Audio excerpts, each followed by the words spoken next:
పండగ అయిందనుకో ఇది తేవ అంటే పంచాయతీ, అది తేవ అంటే పంచాయతీ. కొడతాడు. కొట్టినప్పుడు ఏం చేస్తాం మేడం, మా అమ్మ దగ్గరికి వెళ్ళిపోతా. అక్కడికి వెళ్ళి కొన్ని రోజులు ఉండగానే మళ్ళీ వచ్చేది.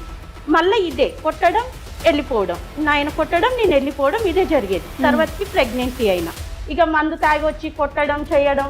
ఇక నేను వెళ్ళిపోయిందంటే ఇష్టరాజం, ఇల్లు ఆయనది కదా. నేను వెళ్ళిపోయిందనుకో ఇంట్లోకి ఎవరినైనా తీసుకురావచ్చు. ఇక తాగి ఉన్నాడు, డ్రైవింగ్ చేసిండు, యాక్సిడెంట్ అయింది, చనిపోయిండు. చనిపోయినప్పుడు నేను రాలే మేడం, మరి నన్ను తీసుకొచ్చేటోళ్ళు ఎవరు? అదేంటమ్మా, భర్త చనిపోతే తీసుకొచ్చే వాళ్ళు ఏంటి? చిన్న విషయం నాతో చెప్పుకునేది మేడం. పెళ్లి అయిపోయినాక కూడా నీతోనే మాట్లాడేవాడా? అవును మేడం, మాట్లాడుకునేది. ఎందుకంటే ఇంటికి రానియకపోయేది మేడం మా వదిన. మా అమ్మ నాన్నతో కూడా మాట్లాడనియకపోయేది మేడం. ప్రియారిటీ భర్తకి ఇవ్వలేకపోయింది మేడం. నాకు టైం పట్టింది మేడం. మీ అన్న మీద అంత ప్రేమ ఉన్నావి, మీ అన్న బిడ్డను చూడడానికి ఎందుకు రాలే? ఈ పాలసీ సంగతి ఏంటో చెప్పండి. చెల్లి పేరు మీద ఒక ఎకరం ఉంది మేడం. ఎకరం అత్తయ్య వాళ్ళు అమ్ముకుంటారంట, పాలసీ ఈమె తీసుకుంటదంట. మరి ఆమె అయితే ఆయన కన్నా బిడ్డే కదా, మరి అమ్మాయి ఎక్కడ పోవాలి? నేను ఇది అడగొద్దంట.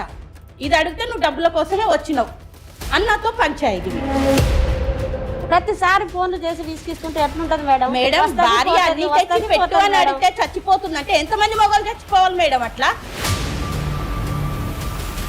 అట్లా కాదు మేడం. ఇవాళ ఎల్ఐసి డబ్బుల కోసం వచ్చినా రేపు ఆ డబ్బులు తీసుకొని వెళ్ళిపోతుంది. మా తల్లిదండ్రుల పరిస్థితి ఏం కావాలి? వాళ్ళని ఎవరు చూడాలి? ఇప్పటి వరకు అయితే నేను ఉన్నా, ఎప్పుడు నేను ఉండనుగా మేడం.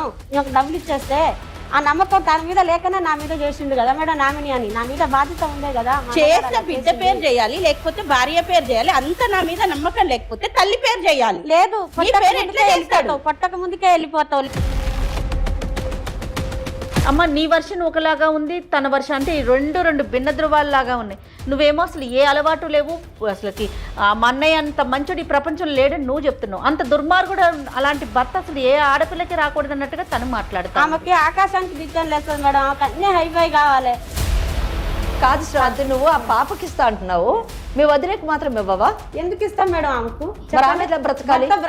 భర్త బ్రతికుండా ఎక్కడి నుంచి వచ్చిందమ్మా? అన్నం పెట్టడము, వస్తే మంచిగా మాట్లాడడము, మంచిగా చూసుకోవడము, బట్టలు విండడము, అన్నం తిన్నావా, ఉన్నావా, పండుకున్నావా అన్న మాటలు ఆప్యాయత ప్రేమ లేనప్పుడు మీ వదిన ఎలా బ్రతకాలి? అది ఆమెకు గెలవాలి మేడం.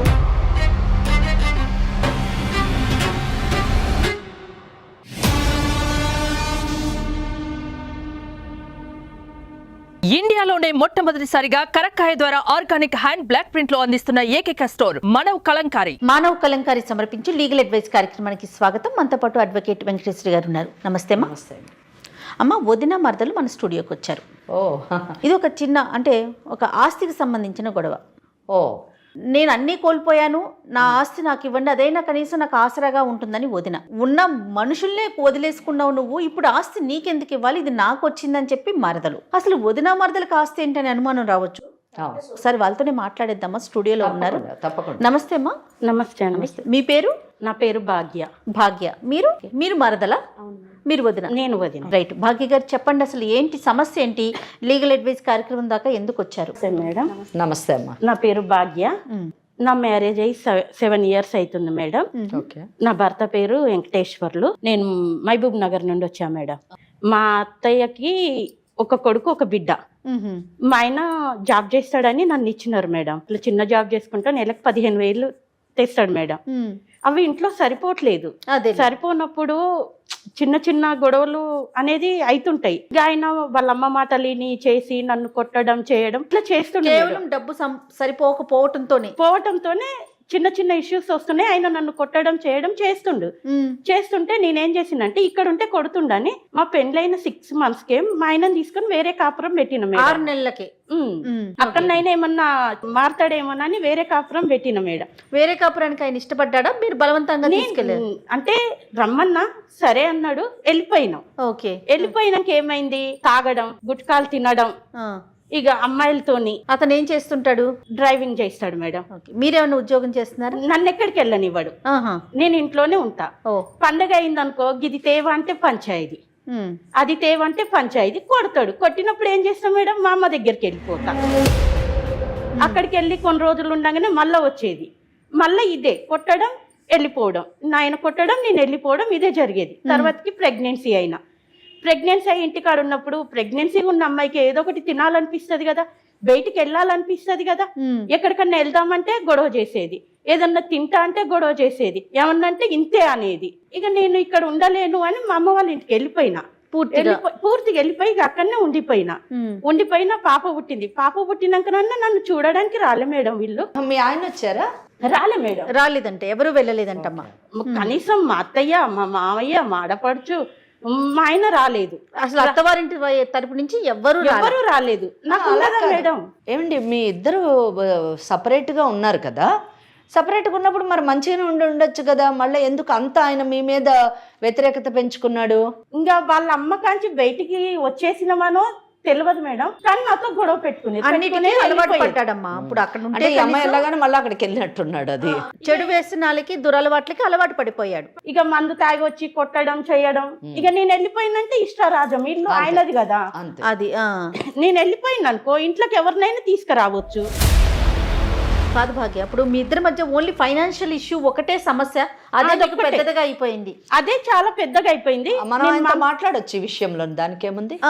అయితే నేను వెళ్ళిపోయినాక పాప పుట్టినాక తను చనిపోయిండు.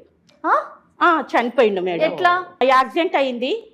ఇక తాగి ఉన్నాడు, డ్రైవింగ్ చేసిండు, యాక్సిడెంట్ అయింది, చనిపోయిండు. చనిపోయినప్పుడు నేను రాలే మేడం, ఎందుకంటే నేను హాస్పిటల్లో ఉన్నా, నాకు హెల్త్ ఇష్యూస్ ఉన్నాయి, చిన్న పాప మా అమ్మ వాళ్ళ దగ్గర ఉంది. మరి నన్ను తీసుకొచ్చేటోళ్ళు ఎవరు? అదేంటమ్మా, భర్త చనిపోతే తీసుకొచ్చే వాళ్ళేంటి?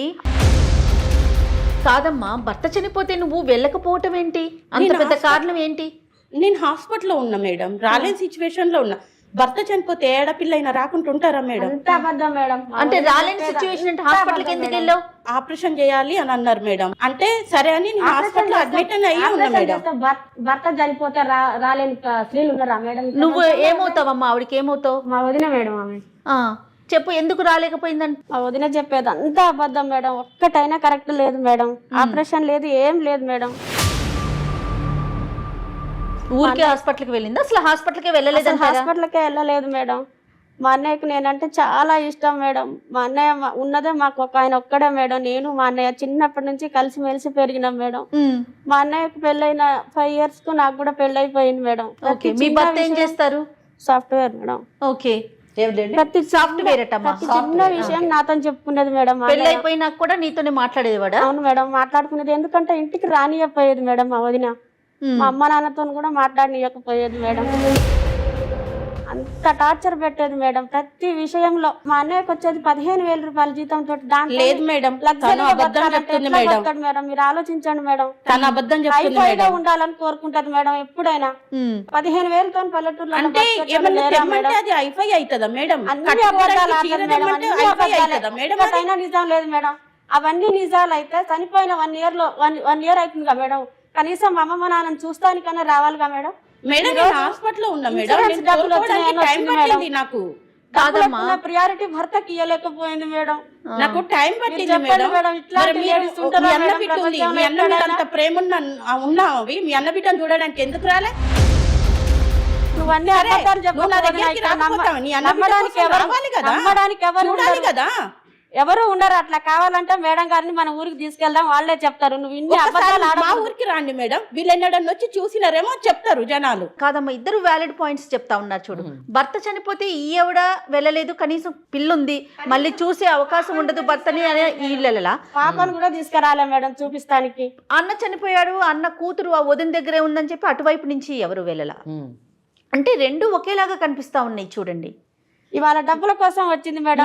డబ్బులు మా తల్లిదండ్రుల డబ్బులు ఏంటమ్మా? ఇక్కడ డబ్బుల సమస్య ఏంటంటే ఆస్తి పంపకాలు ఏమైనా ఉన్నాయా? మా సారు LIC కట్టుకుంది మేడం. మీ హస్బెండ్ నామిని ఎవరి పేరు పెట్టాలి మేడం? ఎవరి పేరు మీద పెట్టాడు? పెడితే బిడ్డ పేరు పెట్టాలి, లేకపోతే పెండ్లం పేరు పెట్టాలి. చెల్ల పేరు పెడతారా మేడం? ఎప్పుడు కట్టుకున్న LIC? పెళ్లి తర్వాత కట్టిందా, పెళ్లికి ముందు కట్టుకున్నదా? అంటే నా పెండ్లైన 1 year తర్వాత కట్టిండు మేడం. కట్టినప్పుడు మరి నా పేరు పెట్టాలి, లేకపోతే మీకు తెలియదు అప్పుడు ఈ విషయం? నాకు తెలియదు మేడం, నాకు కట్టింది అని చెప్పలేదు, ఏది నాకు చెప్పడు మేడం. ఏది క్వశ్చన్ చెయ్యొద్దు అన్న. ఇప్పుడు నువ్వు ఈ టైంకి ఎందుకు వచ్చినావు, నువ్వు ఎంత తెచ్చినావు, ఏంది బయటికి పోయి తెద్దాం రా అని మనం అడగొద్దిగా ఆయనని. ఇట్లా బయట అడిగితే తాగి మాటకు బయటికే అంటది మేడం. ఆయన స్తోమత కూడా అర్థం చేసుకోవాలి కదా మేడం. మనం ఆడవాళ్ళం కదా, మన భర్త స్తోమత తెలుసుకోవాలి కదా మేడం. మేడం నేనేమన్నా బంగారం కొని అన్నానా లేకపోతే మా అన్న యాక్సిడెంట్ లో చనిపోయాడు మేడం. ఒక్క ఉన్న ఆధారం కూడా మేము మిస్ అయిపోయినాం మేడం ఈమె చేపట్టి. ఈ పాలసీ సంగతి ఏంటో చెప్పండి. చెల్లి పేరు మీద ఒక ఎకరం ఉంది మేడం. ఎకరం అత్తయ్య వాళ్ళు అమ్ముకుంటారంట, పాలసీ ఈమె తీసుకుంటదంట. మరి ఆమె అయితే ఆయన కన్నా బిడ్డే కదా, మరి అమ్మాయి ఎక్కడ పోవాలి? నేను ఇది అడగొద్దంట. ఇది అడిగితే నువ్వు డబ్బుల కోసమే వచ్చినావు అన్నతో పంచాయతీ. అవును మేడం, మరి డబ్బుల కోసం వచ్చినట్టే కదా. భర్త చనిపోయినప్పుడు పాప సంగతి ఏంటి మరి? ఆ పిల్లని మీరు చూసుకుంటారా? మీ అమ్మ నాన్న చూసుకుంటారా? చూసుకుంటా మేడం. నా తల్లిదండ్రులు ఇప్పటిదాకా నేను చేస్తారు మేడం. పిల్లని చూసుకోవటం కదమ్మా, బాధ్యత తీసుకోవాలి. బాధ్యత నేనే తీసుకుంటా మేడం. మరి తన పరిస్థితి ఏంటి అప్పుడు? అది ఆమె ఇష్టం, అది ఆమె ఇష్టం మేడం. అట్లా కాదు మేడం, ఇవాళ ఎల్ఐసి డబ్బుల కోసం వచ్చిన ఆమె రేపు ఆ డబ్బులు తీసుకొని వెళ్ళిపోతుంది. మా తల్లిదండ్రుల పరిస్థితి ఏం కావాలి? వాళ్ళని ఎవరు చూడాలి? ఇప్పటి వరకు అయితే నేను ఉన్నా, ఎప్పుడు నేను ఉండనుగా మేడం. ఒక డబ్బులు ఇచ్చేస్తే ఆ డబ్బులు ఉన్నాయని కూడా ఆయన బిడ్డ పరిస్థితి ఏంటి? ఆయన కన్నా బిడ్డే కదా, మరి ఆయన బిడ్డ పరిస్థితి ఏంటి మేడం? 25 లక్షలు వచ్చినాయి మేడం. 25 లక్షలు వచ్చినాయి మొత్తం మీ పేరు మీదే ఉన్నాయి. అవును మేడం. మా అన్నయ్యకి ఎలాంటి అలవాట్లు లేవు మేడం. అన్ని వచ్చినాకనే అన్ని ఎక్కడెక్కడ అన్ని లేనిపోయి ఆగం చేసుకొని పోదు మేడం. అమ్మ నీ వర్షన్ ఒకలాగా ఉంది, తన వర్షన్ అంటే రెండు భిన్న ధృవాల్లాగా ఉన్నాయి. నువ్వేమో అసలు ఏ అలవాటు లేవు, అసలుకి మా అన్నయ్య అంత మంచుడు ఈ ప్రపంచంలో లేడని నువ్వు చెప్తున్నావు. అంత దుర్మార్గుడు అలాంటి భర్త అసలు ఏ ఆడపిల్లకి రాకూడదు అన్నట్టుగా తను మాట్లాడతా. ఆమెకి ఆకాశానికి డిజైన్ లేస్తుంది మేడం. ఆమెకు అన్ని హైఫై కావాలి. ఏం లేవు మేడం, మా అన్నయ్యకి అప్పులు ఏం లేవు మేడం. అప్పులు అట్లాంటి మా అన్నయ్యకి అసలు అట్లాంటి అలవాటే లేదు మేడం. ఏ చిన్న అలవాటు కూడా లేదు మా అన్నయ్య. కేవలం ఈమె పెట్టే స్ట్రెస్ వల్లనే ఆయన యాక్సిడెంట్ లో చనిపోయాడు మేడం. అమ్మ చనిపోవడానికి యాక్సిడెంట్ కి స్ట్రెస్ కి సంబంధం ఏముంది చెప్పు? ప్రతిసారి ఫోన్లు చేసి విసిగిస్తుంటే ఎట్లుంటది మేడం? మేడం భార్య అడిగితే చచ్చిపోతుందంటే ఎంతమంది మగవాళ్ళు చచ్చిపోవాలి మేడం? అట్లా ఒక బిడ్డని ఒక భార్యను సాధలేను ఆయన. ఎందుకు తేట్లేవు? ఈ జీతం సరిపోవట్లేదు, నేను చేస్తా అన్నా, నువ్వు వెళ్ళొద్దు బయటకు అంటాడు. సాధలేడు అని అనకు వదిన, సాధలేడు అని అనకు. సాధలేదు చేస్తా అన్నప్పుడు నన్ను కూడా మరి పంపించారమ్మా. మీరు ఎక్కడ ఉంటున్నారు? నేను ఇక్కడ హైదరాబాద్ లో ఉంటా మేడం. మా అమ్మ మా నాన్నని ఇక్కడికి నా దగ్గర తెచ్చుకొని సాగుకుంటున్నా మేడం. అమ్మ నాన్న ఇద్దరు కూడా మీ దగ్గరే ఉంటారు మేడం. మరి ఇప్పుడు ఈవిడ ఎప్పుడు వచ్చారు మీ దగ్గరికి? అన్నయ్య చనిపోయినాక ఎన్ని రోజులకి మీ ఇంటికి వచ్చారు? డబ్బులు వచ్చినాయి అని తెలిసి వచ్చింది మేడం. అప్పటిదాకా అసలు ఆమె ఎక్కడుందో ఏం చేస్తుందో కూడా మాకు తెలియదు మేడం. కనీసము మా అత్త ఉంది మా మామ ఉందని జ్ఞానం కూడా లేకుండా అసలు వాళ్ళని పట్టించుకోకుండా అసలు ఉన్నారా వాళ్ళు కూడా లేరా అనే పరిస్థితిలో ఇప్పుడు ఆమె లేదు మేడం. కేవలం డబ్బు కోసమే కోడల్ని ముందర పెట్టుకొని ఇప్పుడు ఆ డబ్బు కోసం వచ్చింది మేడం. అంతే. ప్రేమ అనేది లేదు మేడం దగ్గర. నీ భర్త నీ మాట కాబట్టి మీ అమ్మని తీసుకొని పోయి ఉంచుకున్నావు నువ్వు. అదే నా భర్త నా మాట వింటే మీ అమ్మ నాన్నని కూడా తెచ్చుకొని పెట్టుకుందా నేను. లాజిక్ బాగుంది. ఇప్పుడు నీ మాట విన్నాడు కాబట్టి నీవు అమ్మ నాన్నని నువ్వు తీసుకుపోయి నీ దగ్గర పెట్టుకున్నావు. ఏమో ఎంతసేపు ఉన్నా ఈమె మంచిది కాదు అని అంటున్నావు. మీ అన్న ఏం చేస్తా నేనేం మాట్లాడినా కాదమ్మా. అసలు మీ మామగారు ఏం చేస్తా ఉంటారు? మీ నాన్నగారు? ఏం లేదు మేడం, ఉన్న ఎకరం దుంతారు, అల్ల వచ్చింది పండించుకుంటారు, తింటారు.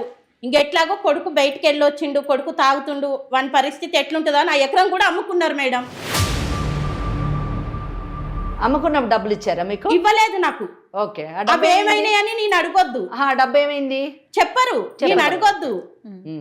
ఏమన్నంటే నువ్వు పెడుతున్నావా, ఏమన్నంటే నువ్వు పెడుతున్నావా, ఆ ఎకరం పొలం అయ్యి అడగొద్దన్నారు. సరే మీ అమ్మ మీ నాన్న కష్టం నేను అడగను. ఇప్పుడు నేను కొన్ని ప్రశ్నలు అడుగుతాను మిమ్మల్ని, ఆ ప్రశ్నలకు సమాధానం చెప్పండి.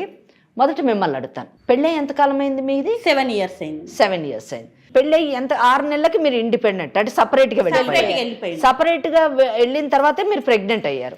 ఎంత కాలం ఉన్నారు సపరేట్ గా? సపరేట్ గా ఉన్నాం మేడం. గొడవ కాగానే అమ్మ ప్రెగ్నెంట్ అయ్యేంత మటుకు ఉన్నారు కదా, అది ఎంత కాలానికి మీరు ప్రెగ్నెంట్ అయ్యారు? పోయినాక ఒక 2-3 months కే తెలిసింది మేడం. అంటే మీరు సపరేట్ గా ఉండడం కూడా ఒక 6-7 months ఉండి ఉంటారు అంతే కదా. తర్వాత మీరు పుట్టింటికి వెళ్ళిపోయారు. వెళ్ళిన తర్వాత మీ పాప పుట్టింది, మీ పాప పుట్టిన ఎంత కాలానికి ఇతను చనిపోయాడు? 2 years కి మేడం. 2 years మళ్ళీ తిరిగి రాలేదు. ఆయన మొదటి నుంచి తాగుతున్నాడా పెళ్ళైనప్పటి నుంచి? ఇక అది నాకు చెప్పలే మేడం. మీ అనుభవం తెలియడం నా పెళ్ళైనాకనే తెలిసింది తాగుతున్నా. కాదు, పెళ్ళైన తర్వాత తాగి రావడం ఉన్నది, ఉన్నది, కొట్టడం ఉన్నది, మీ ఇద్దరి మధ్యన గొడవలు జరుగుతున్నాయి. 15,000 రూపాయల జీతం వలన మీకు ఇబ్బందులు అవుతున్నాయి. ఇదే కదా మీ కేసు? అదే. ఓకే, మీరు ఆగండి. ఇక్కడ మీ పుట్టిల్లు ఎక్కడమ్మా ఎగ్జాక్ట్లీ? మీ అమ్మ నాన్నగారిది మహబూబ్ నగర్ మేడం. మహబూబ్ నగర్. మీకు పెళ్ళయింది ఎక్కడ? పెళ్ళయి మీ భర్త మీరు ఎక్కడ ఉంటున్నారు? హైదరాబాద్ లో ఉంటున్నాం. హైదరాబాద్. మీరు ఉద్యోగం చేస్తున్నారా? లేదు మేడం, ఖాళీ హౌస్ వైఫ్. మీ వారు ఏం చేస్తారు? Software madam. సాఫ్ట్వేర్. ఎంత జీతం వస్తుంది? 70,000 మటుకు వస్తుంది మంత్. 70,000. మీకు ఎంతమంది పిల్లలు? ఒక పాప మేడం. ఎంత వయసు ఉంటుంది?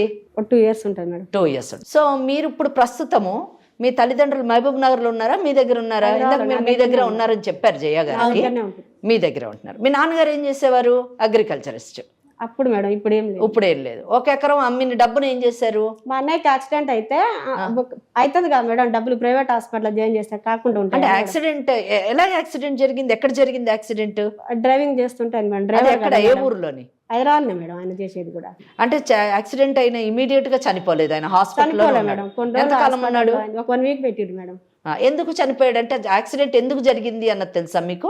ఎందుకు జరిగిందంటే ఇక ఇట్లా ఫోన్ చేయడం వల్ల, ఫోన్ మాట్లాడుకుంటూనే అయింది మేడం యాక్సిడెంట్. మీ రిపోర్ట్స్ ఉన్నాయండి? LIC రిపోర్ట్స్ కానివ్వండి, మెడికల్ రిపోర్ట్స్ కానీ ఉన్నాయా మీ దగ్గర? ఒకసారి ఉంటే చూపించండి మేడంకి ఇవ్వండి. అంటే తనతోనే మాట్లాడుతుంటే, తన భార్యతో మాట్లాడుతూనే యాక్సిడెంట్ అయిందని అంటారా? మాట్లాడుతుంటేనే అయింది మేడం. సరే, ఫోన్ మాట్లాడుతున్నాడు అక్కడ, ఆవిడే అనే మీరు ఎలా చెప్తారు? కాల్ లిస్ట్ తెలుస్తుంది కదా మేడం. ప్రతి 5 నిమిషాలకు ఒకసారి ఫోన్ చేసి డిస్క్ పెడుతూనే ఉంటది, టార్చర్ పెడుతుంటది.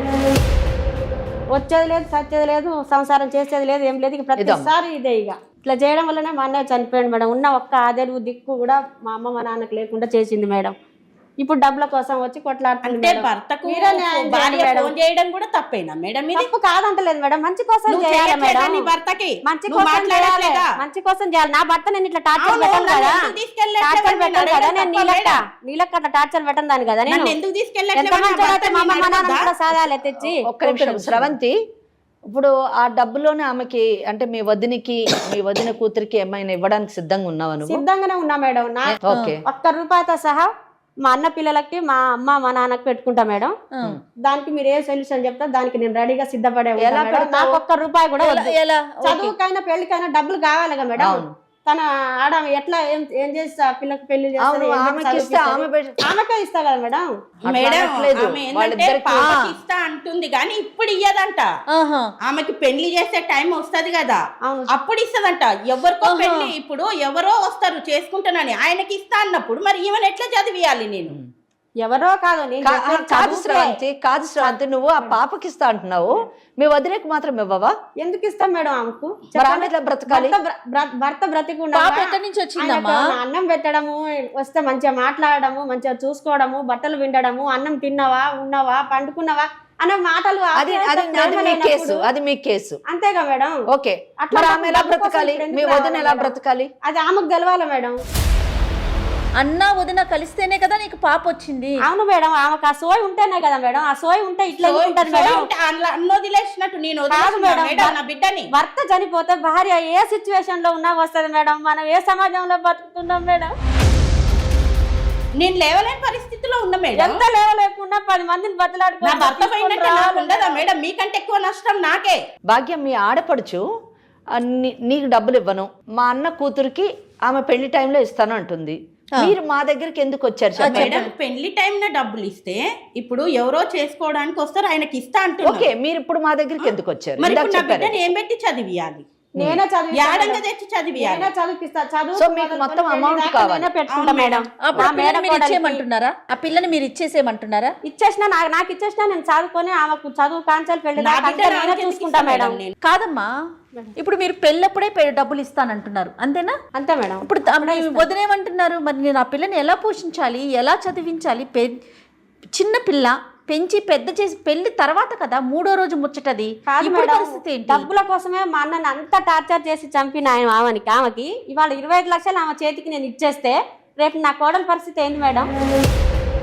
ఆ డబ్బులు ఇవ్వగానే బిడ్డ మేడం. ఎట్లా మేడం? నా కోడలు అంటున్నా ఇవ్వను.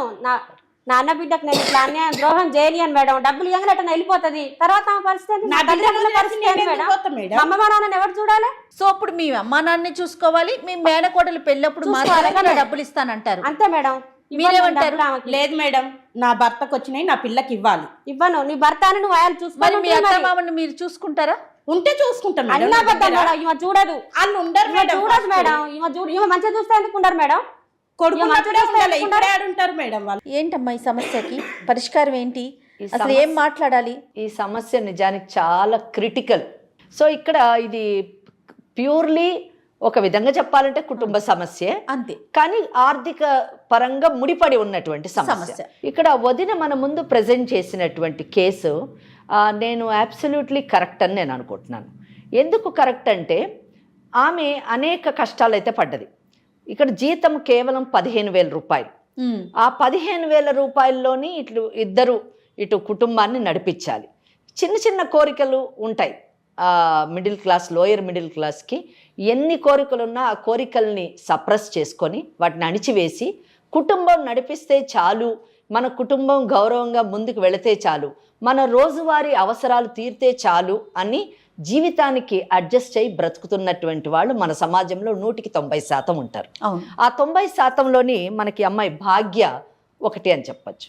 అయితే ఆ చాలని జీతంలో వచ్చేటటువంటి కష్టాలే ఇవన్నీ. అంటే భార్యాభర్తల మధ్యన వచ్చే గొడవలు కేవలము ఇంటికి సరిపడినటువంటి జీతంతో వచ్చేటటువంటి కష్టాలే. ఇక్కడ ఆ దిశలోనే ఒక మామూలు సగటు మహిళలాగా మన భాగ్య తన భర్త తెచ్చేటటువంటి జీతం సరిపోదని, ఇంటికి ఇంకా అవసరాలకి ఇంకా కావాలి అని చెప్పేసి తరచూ అడగడము గొడవలకి దారితీస్తుంది. It has frustrated the husband అని చెప్పాలి. డిసీజ్డ్, చనిపోయిన అతన్ని ఒక ఫ్రస్ట్రేషన్కి తీసుకెళ్ళింది. ఎప్పుడైతే మగవాడు ఫ్రస్ట్రేషన్కి గురవుతాడో ఇక్కడ కుటుంబం అన్నది ఎలాగ ఉండాలంటే ఎప్పుడు కొడుకు చేసేటటువంటిది కరెక్ట్, కొత్తగా వచ్చినటువంటి కోడలు ఒక తప్పు, ఆమె ఏది చెప్పినా తప్పే చేస్తుంది, ఆమె అసలు ఈ కుటుంబంలో అంతర్భాగం కాదు అని చూసేటటువంటి అత్తమామలు చాలామంది మన సమాజంలో ఈనాటికి ఉండడం మనం గమనించదగినటువంటి విషయం. భాగ్య ఒక అత్తమామలు కొడుకు జీతం కేవలం 15,000 మాత్రమే, ఆ జీతం వాళ్ళ కుటుంబం నడవడానికి సరిపోవట్లేదు అన్న ఒక చిన్న విషయాన్ని అర్థం చేసుకుని ఉంటే వాళ్ళిద్దరి మధ్యన వచ్చినటువంటి గొడవల్ని ఎక్కడికక్కడ సర్ది చెప్పి వాళ్ళిద్దరిని కలిపి ఒక మంచి కుటుంబంగా నడిపేటటువంటి అవకాశం ఉండేది.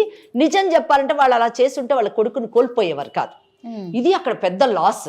వాళ్ళు ఏమనుకున్నారంటే కోడలు బయటికి వెళ్ళిపోయింది, కోడలు పీడ వదిలింది అనుకున్నారు, కానీ వాళ్ళ కొడుకునే పోగొట్టుకున్నారు అన్న చిన్న విషయాన్ని వాళ్ళు మిస్ అయ్యారు ఇక్కడ. ఇంకా రెండోది వాళ్ళు ఏం చేశారు, తల్లిదండ్రులు ఇద్దరు కూడా కొడుకుని సపోర్ట్ చేశారు. ఇక్కడ చెల్లెలు కూడా స్రవంతి కూడా అన్నకి సపోర్ట్ చేయడం వల్ల అతనికి ఇక్కడ ముగ్గురు సపోర్ట్ దొరికేసరికి భార్య అన్నది ఒక పనికిరాని వ్యక్తిగా, ఈమెను వదిలించుకుంటేనే చాలు అనేటువంటి ఆలోచన, ఈమె ఒక గయ్యాలిది, ఈమె ఎప్పుడు చూడు నన్ను బ్రతకనివ్వటం లేదు అనే ఆలోచనలోకి అతన్ని తీసుకొని వెళ్ళింది బ్రతుకున్నప్పుడు. ఇది ఇక్కడ మనం గమనించదగినటువంటి విషయం. అతనికి ఉన్నటువంటి వ్యసనాలని వీళ్ళు ప్రోత్సహించడం. అట్లీస్ట్ నువ్వు తాగు అని చెప్పకపోవచ్చు, కానీ నువ్వు తాగుతున్న తప్పు అని చెప్పలేదండి, అది రాంగ్.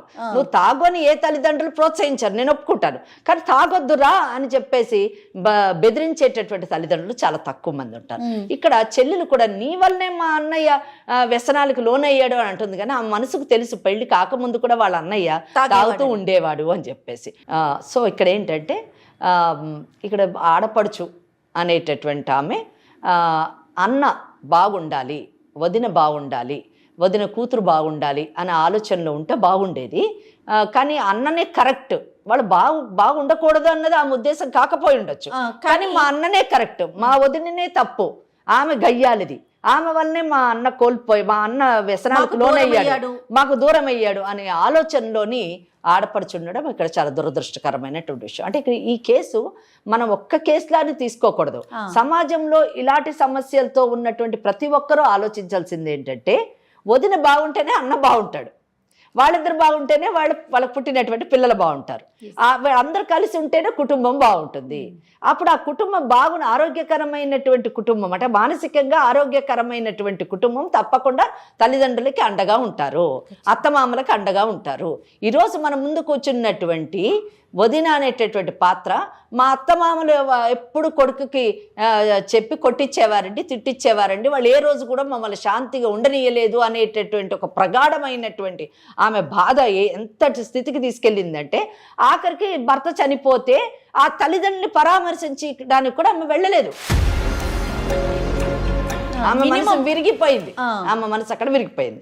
ఇక్కడ వీళ్ళు కూడా వదిన మీద ఎంత నెగిటివిటీ పెంచుకున్నారంటే, అరే భర్త కోల్పోయినటువంటి వదిన ఎలా ఉంది, పోనీ వదిన వదిలేయండి, లీవ్ ఇట్, ఆమె గయ్యాలది. కానీ నీ అన్నకు పుట్టినటువంటి బిడ్డను చూడడానికి కూడా మీరు వెళ్ళలేదు. అది చాలా దురదృష్టకరమైనటువంటి విషయం. అంటే మీరు అనుకుంటున్నారు కదా తను రాలేదని వాళ్ళు, మీరు రాలేదని తను, ఎవరికి వాళ్ళు తమ పంతాల మీదే ఉన్నారు. ఇక్కడ వీళ్ళిద్దరు పర్సనాలిటీస్ ఇలాగుంటే, డిసీజ్డ్ ఎవరైతే భర్త ఉన్నాడో, భర్త అనేటటువంటి వాడు మాత్రము భార్య పట్ల ఇర్రెస్పాన్సిబుల్గా ఉన్నాడు, భార్య పట్ల ఒక విముఖత వచ్చింది అని చెప్పడానికి భార్యని నామినీ చేయకుండా ఎందులోని ఎల్ఐసిలోని ఇక్కడ సిస్టర్ని నామినీ చేశాడండి. Is it not a clear evidence that is not at all bothered about the wife? అంతేకాకుండా ఎప్పుడో 4 ఏళ్ల ముందు చేశాడని చెప్పింది, మళ్ళీ బిడ్డ పుట్టిన తర్వాత దాన్ని నామినీ కూతుర్ని కూడా చేర్చాలి కదా, మార్చాలి కదా, ఎందుకంటే ఆ ప్రొవిజన్ ఉన్నది ఎల్ఐసి రూల్స్ లోని. సో ఆ కూతుర్ని కూడా నామినీ చేయలేదండి. అంటే he has totally neglected the wife and child. ఎవరిని చేశాడు? చెల్లెల్ని చేశాడు. ఇక్కడ చెల్లెల పరిస్థితి మనం తీసుకుంటే, షీఈ్ మ్యారీడ్, ఆమెకు అసలు ఈ కుటుంబంతో ఒక లీగల్ ఎయిర్గా సంబంధం లేదు. ఆమె ఒక సాఫ్ట్వేర్ ఇంజనీర్, ఆమె భర్త, ఆమె చాలా బాగుంది, కంఫర్ట్ జోన్లో ఉంది. ఇంకోటి వీళ్ళందరూ మహబూబ్ నగర్లో ఉంటారు, ఈ చెల్లెలు ఆమె హైదరాబాద్లో ఉంది. వీళ్ళ ఇంట్లో ఏం జరుగుతుందో ఈమెకు తెలియదు. She's not a direct witness, it is all her imagination. లేదా వాళ్ళ అన్న ఏం చెప్తే చెప్పింది. Hearsay evidence is not admissible according to Indian evidence act. అంటే ఎవరైనా చెప్పినటువంటి విన్నదాన్ని ఎవిడెన్స్గా పెట్టడానికి కన్సిడర్ చేయడానికి వీలు లేదు. సపోజ్ ఆయన చచ్చిపోయాడంట, పలానా వాళ్ళు పొడిచారంట అంటే దట్ ఈస్ నాట్ ఎవిడెన్స్. పలానా వాళ్ళు పొడిచారు, that is only an evidence.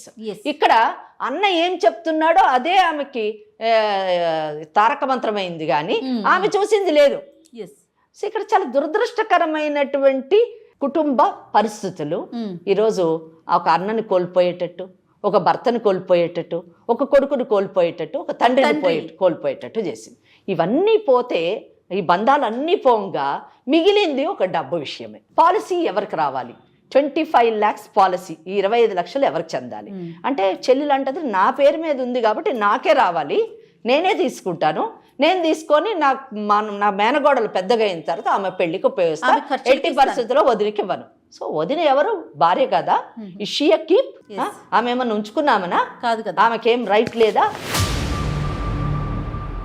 భార్యకు ఉండేటువంటి హక్కులు లేవా అని అంటే, ఇక్కడ 100% ఆమెకు హక్కులు ఉన్నాయని ఇండియన్ సక్సెషన్ యాక్ట్ చెప్తుంది. ఇక్కడ ఏంటంటే ఇదొక నిజం చెప్పాలంటే ఈ కేసు ఒక సంవత్సరం క్రితం కానివ్వండి, కొన్ని నెలల క్రితం కానివ్వండి, మన ముందుకి అంటే నిజంగా నా ముందుకు వచ్చిన నేను కూడా ఏం చెప్పలేకపోయేదాన్ని.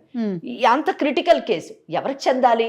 ఎందుకంటే ఒక పక్కనేమో నామినీగా చెల్లెళ్ళు చేశారు, అలాగే ఒక పక్కనేమో భార్య బిడ్డ, మరి వాళ్ళు లీగల్ ఎయిర్స్ ఎలాగా? మరి వాళ్ళకు కూడా హక్కు ఉంటుంది కదా అని ఆలోచన మనకు వస్తుంది ఎవరికైనా.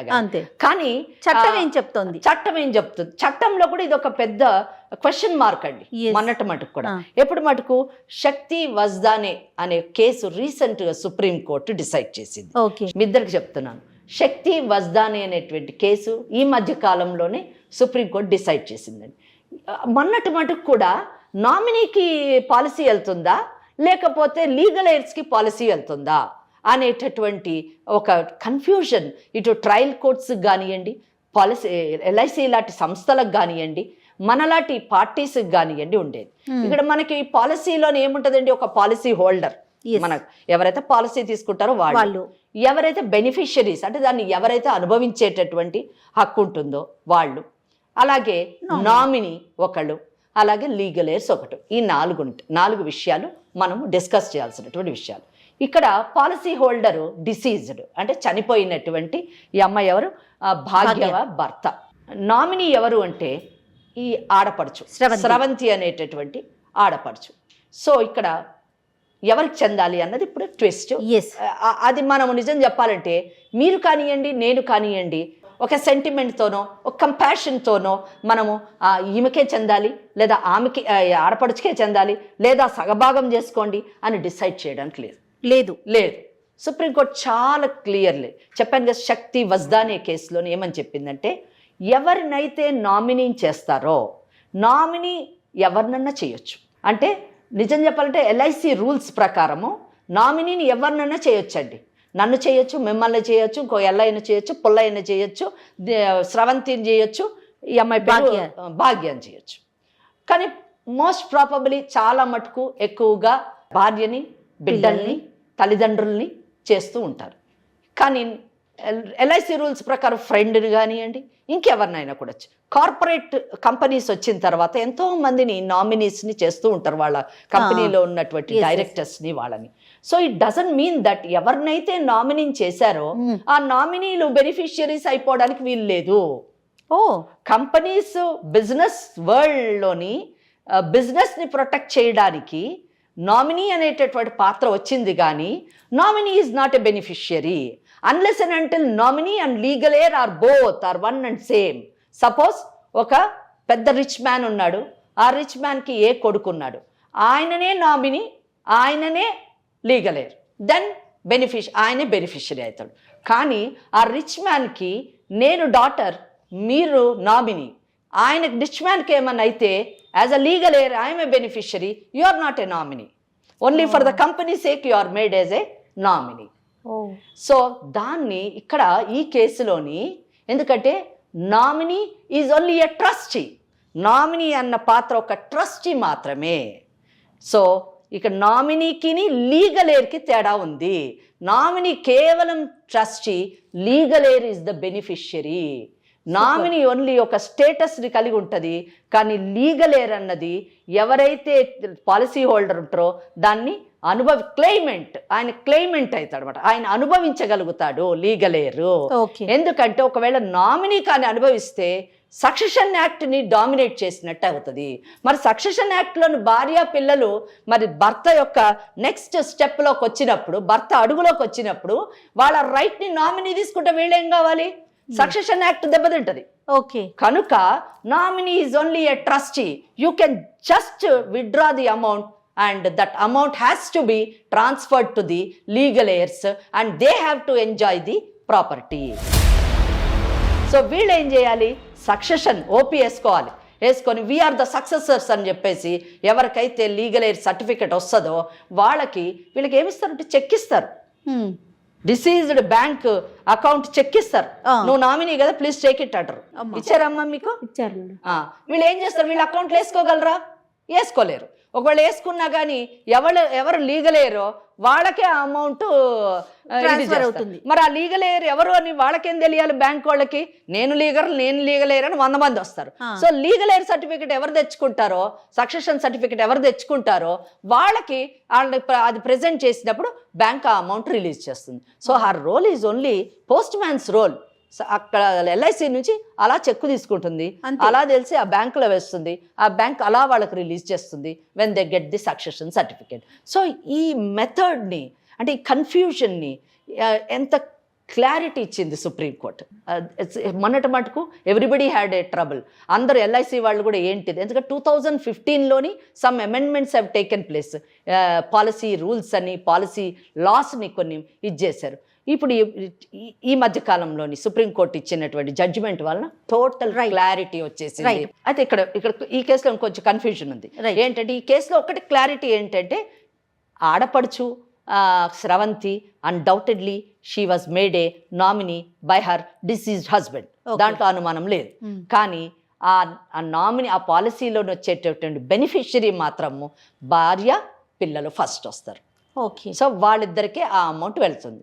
కానీ ఇక్కడ ఈ అమ్మాయి ఒక్క డౌట్ మనం ఇక్కడ మటుకు లాలోని ఏం మార్పు చేయడానికి లేదండి, మన చేతిలో ఏం లేదు, చట్టం పరిధిలోనే ఉండాలి. మనం చెప్పిన నువ్వు తీసుకోమ్మా అని చెప్తే కూడా ఎవరు ఇచ్చేది లేదు, అక్కడ నువ్వు తీసుకోమ్మా అని చెప్తే కూడా ఎవరు ఇచ్చేది లేదు. కానీ ఇక్కడ మన మటుకు వచ్చినందుకు చిన్న మనము ఒక మంచి పని చేయొచ్చు. సామాజిక ఆ కుటుంబ కోణంలో ఆలోచించి ముఖ్యంగా చిన్నారి భవిష్యత్తుని దృష్టిలో పెట్టుకొని మనం ఆలోచించి మనం చేయగలిగింది ఏంటంటే, మనం ఆడపడుచుకి ఇక్కడ ఒక్క మాటలోని నేను ఆమెను సపోర్ట్ చేస్తున్నాను, ఆమెతో నేను ఏకీభవిస్తున్నాను. ఏ విషయంలోనంటే ఆ అమ్మాయి ఒకటి చెప్పింది, ఏమండి ఆ అమ్మాయి మా వదిన మా అన్ననే చూడలేదు, సరే నమ్ముదాం అక్కడికి. ఇప్పుడు ఏం నమ్మినా నమ్మకపోయినా ఎవరు కరెక్ట్ ఎవరు రాంగ్ అని చెప్పుకోవడం అనవసరం. ఎందుకంటే అసలైన వ్యక్తి ఇక్కడ లేడు మనకు చెప్పడానికి, మన ఫోన్ కాల్ కలపడానికి ఆయన లేడు, అక్కడ ఫోన్ కాల్ పోదు. కానీ ఇక్కడ నేను ఒక్కటి చెప్తున్నాను, ఆ అమ్మాయి భవిష్యత్తు గురించి ఈ అమ్మాయి మాటని మనం గౌరవించి, అంటే ఆడపడుచు మాటని గౌరవించి ఆ అమౌంట్ని మీరు రిలీజ్ అయిన తర్వాత ఆ పాప పేరు మీద ఒక 15 lakhs మీరు FD చెయ్యండి. ఆ అమ్మాయి పెద్దగా అయ్యేంత మటుకు, మేజర్ అయ్యేంత మటుకు ఓ 15 lakhs FD చేసి బ్యాలెన్స్ 10 lakhsని బ్యాంకులో వేసి దాని మీద వచ్చే ఇంట్రెస్ట్తోని లేదా అందులోంచి అవసరమైనటువంటి ఖర్చులు, ఎందుకంటే ఇక్కడ వదిన అడిగినటువంటి ప్రశ్నలు నిజంగా చాలా ఆలోచించదగినటువంటి ప్రశ్నలు. డబ్బంతా అమ్మాయి పెళ్లికేస్తే, చిన్నపిల్ల పెళ్లికేస్తే మరి వీళ్ళు ఎలా బ్రతకాలి, ఏం తినాలి, ఆ అమ్మాయి చదువు ఎలా చెప్పించాలి, చదివియాలి కదా, అది చాలా ఇంపార్టెంట్ కదా. ఇప్పుడు మీ అన్నయ్య చదువుకోనందుకే జీవితం ఎలా అయింది, మీ వదిన చదువుకోనందుకు జీవితం ఎలాగైంది, నీ అదృష్టం ఏదో బాగుండి నీకేదో సాఫ్ట్వేర్ ఇంజనీర్ వచ్చాడు, నువ్వు బ్రతుకుతున్నావు. మీ తల్లిదండ్రులు చదువుకోలేక ఉన్న ఎకరం పొలం అమ్ముకొని వాళ్ళు నీ పంచన చేరారు.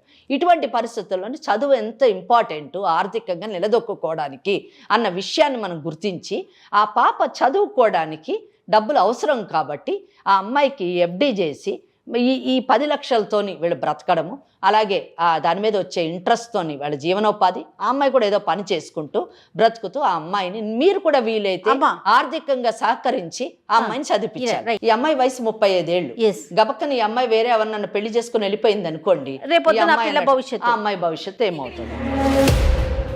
ఇప్పుడు నీకు చెప్పింది నీకు అర్థమైందా? చట్టము చాలా పగడబందీ ఉంది. మనం కొన్ని సందర్భాల్లోని చట్టాన్ని మనకు అనుకూలంగా మనము మలుచుకుంటూ ఉంటాం. కానీ ఇక్కడ మీ కేసుకు సంబంధించినటువంటి చట్టం అంటే సుప్రీంకోర్టు చాలా క్లియర్గా చెప్పేసింది అనమాట, ఎవరికి డబ్బు రావాలి, ఎవరికి వెళ్ళాలి, దట్స్ ఆల్. కనుక ఇక్కడ ఈ కేసులో ఏంటంటే 100% మీ వదిన కూతురికే వెళ్తుంది. ఇక్కడ మీరు చేయాల్సింది ఏంటంటే, మీకు కూడా చెప్తున్నానండి, ఇక్కడ మీరు ఇన్ని రోజులు మా ఆడపడు చెడ్డది, మా అత్తమామ చెడ్డది ఒక ఫిక్స్ అయిపోయారు, వీళ్ళ వల్లనే నా భర్త ఇలా తయారయ్యాడు, నా జీవితం ఇలాగ నాశనం అయింది అనే ఆలోచనలో మీరు. ఈ అమ్మాయి ఏమో మా వదిన చెడ్డది, మా వదిన వల్లనే మా అన్నను మేము కోల్పోయాము, మా అన్న మాకు దూరం అయ్యాడు అనే ఆలోచనలో ఆమె ఉంది. ఎవరి గురించి అయితే అనుకున్నారో అతను వెళ్ళిపోయాడు హ్యాపీగా, ఆయనకి ఇంకే ప్రాబ్లం లేదు, రెస్పాన్సిబిలిటీ లేదు. ఎటు తిరిగి ఉన్న మీ ముందే జీవితము భవిష్యత్తు ఉంది. కనుక మీరందరూ ఇప్పుడైనా కనీసం మీ అత్త మామ మీరు మీ ఆడపడుచు, అమ్మ నువ్వు కొంచెం మంచి పరిస్థితిలో ఉన్నావు కాబట్టి మంచిగా ఆలోచించి, అమ్మాయి జీవితం ఎలాగో నాశనం అయిపోయింది, భర్తను కోల్పోయింది, నువ్వు నీ అన్నలు ఎలా కోల్పోయావు, ఆమె పసుపు కుంకుమలు కోల్పోయింది.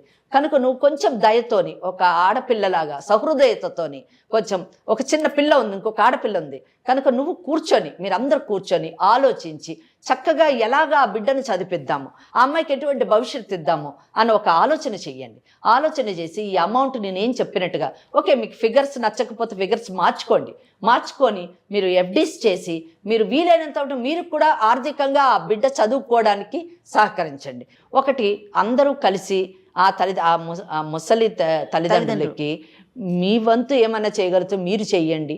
కూతురుగా మీ బాధ్యత ఏమండి, సక్సెషన్ యాక్ట్ అమెండ్ చేసిన తర్వాత ఆడపిల్లలు ఆస్తులు పంచుకోవడమే కాదండి, బాధ్యతలు కూడా పంచుకోవాలి. కాబట్టి మీరు చూసుకుంటున్నా అని చెప్పారు, మీరు చూసుకోండి.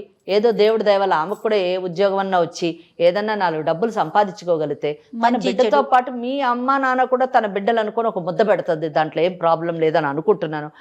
ఆ మంచితనం మీరు కూడా చూపించాలి. మేడం నేను పనికి వెళ్తే నా బిడ్డను చూడడానికి కూడా ఒకరు ఉండాలి కదా. మంచి మాట చెప్పారు. నన్ను అడిగితే మీ అత్త మామ మీరు మీ బిడ్డ కలిసి ఉండండి, మీరు ఆర్థికంగా మీ అమ్మ నాన్న కొంచెం హెల్ప్ చేస్తుండండి, ఆ చిన్న పిల్లను కూడా కంట కనబెడుతూ ఉండండి. నో డౌట్ మీ మీద అన్ని రెస్పాన్సిబిలిటీస్ మీ మీద వేస్తున్నామని మేము అనుకోవద్దు. మీరు మీ అన్న కదా, మీ అన్న కూతురు, ఎంత ప్రేమ ఉంటే మీ మీద పాలసీ పెట్టాడు, ఒక్క నమ్మకంతో కదా మేడం నా మీద ఇచ్చింది కదా. మీ డబ్బులు ఊరికే చెల్లెకి ఇస్తారా? నేనేం చెప్తున్నా అంటే అది సొల్యూషన్. లా ఏం చెప్తుంది, లా ఆమెకే చెందుతుంది అని చెప్తుందండి. కానీ నేనేం చెప్తున్నానంటే ఆమెకి చెందినటువంటి డబ్బుని మీకు డౌట్ ఉంది కాబట్టి ఎఫ్డి చేయండి, ఫిక్స్డ్ డిపాజిట్ చేయండి. చేస్తే మీ కోరిక తీరుతుంది, ఆమె కోరిక తీరుతుంది, పిల్ల భవిష్యత్తు కూడా బాగుంటుందండి అని నేను అనుకుంటున్నాను. చాలా మంచి సొల్యూషన్ అమ్మా, చాలా చక్కగా అది మీరు అనిపించింది నాకు ఆలోచించండి. కూడాను. మీరే ఆలోచించుకోండి అమ్మా, చక్కటి నిర్ణయం. ఇప్పుడు కోర్టుల చుట్టూ తిరగటం మీ జీవితం అయిపోతుంది, అమ్మాయి జీవితం అయిపోతుంది. అనవసరంగా అక్కడ దాకా వెళ్ళే కన్నా సమస్య చాలా చిన్నది, పరిష్కారం పెద్దది, సమస్య చిన్నదే. చక్కగా దానికి మంచి సొల్యూషన్ చెప్పారు కాబట్టి సార్ట్అవుట్ చేసుకోండి. వాళ్ళ తల్లిదండ్రుల్ని మీరు చూసుకోండి. మీ అత్త మామమ్మ, ఆమె తల్లిదండ్రులతో పాటు నీకు కూడా అత్త మామ కదా, మీరు చూసుకోండి. అమ్మ మీ కాపురం మీరు శుభ్రంగా చేసుకుంటూ వీళ్ళు మంచి చెడు చూసుకుంటూ ఉండండి అమ్మ చెప్పినట్టుగా. సో ఏదేమైనా స్రవంతి, మీ అన్న గురించి నీకు బాగా తెలుసు, ఆయనకున్నటువంటి అవలక్షణాల గురించి కూడా మీకు తెలుసు. దానివల్ల మీ వదిన జీవితం పాడైందన్న విషయం కూడా తెలుసు, ముఖ్యంగా తాగుడు వలన. కనుక పోయిన ఆయన ఎలాగో పోయాడు అవన్నీ మర్చిపోయి మీ వదిన మీద వ్యతిరేకత మానుకొని మీరందరూ కలిసి ఒక మంచి నిర్ణయం తీసుకొని ఆ పిల్ల భవిష్యత్తు ఇది చేస్తే బాగుంటుంది. అంతే కదా? అంతే. సో ఏదేమైనా విన్నారు కదమ్మా, దాన్ని బట్టి ఆ డబ్బుల్ని ఎలా చేయాలి, ఎలా సమానంగా పంచుకోవాలి, అందరికీ న్యాయం జరిగేలాగా, అందరూ సంతోషంగా ఉండేలాగా మంచి నిర్ణయం తీసుకోండి. అంటే వాళ్ళు ఏమనుకుంటున్నారు, ఆడపడుచు ఏమనుకుంటుందో ఒకసారి అడగండి. రైట్ మా, మర్చిపోయాను. మీరేమనుకుంటున్నారు? ఇప్పుడు మొత్తం విన్నారు మేడం చెప్పిందంతా కూడాను, నీకేమనిపిస్తుంది? ఇప్పుడు మేడం గారు కూడా మా మంచి కోసమే ఆలోచించారు కదా మేడం, మా వదిన కోడల కోసమే కదా ఆలోచించింది. నేను కూడా కాంప్రమైజ్ అయినాను, వాళ్ళు కూడా బతకాలి కదా మేడం అన్న విధంగానే ప్రొసీడ్ అవుతాం మేడం. ఓకే, మరి మీరు? మేడం ఎట్లా చెప్పినారో నేను కూడా అట్లా మీ మీద బాధ్యత ఇంకా పెరిగింది. మీ బిడ్డతో పాటు మీ అత్త మామలు కూడా చూసుకోవాలి, ఆ బాధ్యత ఉంది, అది మర్చిపోకండి. ఇక్కడ జయ గారు మనం ఏం చేయలేము, లా ఇంతే, ఇంతవరకే చెప్తే మనము చెప్పగలము. అమ్మ ఏం మాట్లాడినా మనకి చట్టానికి లోబడి అంతే. Solution is this, that's all. Only ఆ తర్వాత జరిగేదంతా కూడా వాళ్ళ యొక్క మంచితనం మీద, వాళ్ళ సంస్కారం మీద ఆధారపడి అంతే. థ్యాంక్ యూ అమ్మా. నమస్తే అమ్మా. ఇండియాలోనే మొట్టమొదటిసారిగా కరక్కాయ ద్వారా ఆర్గానిక్ హ్యాండ్ బ్లాక్ ప్రింట్ లో అందిస్తున్న ఏకైక స్టోర్ మన కలంకారీ.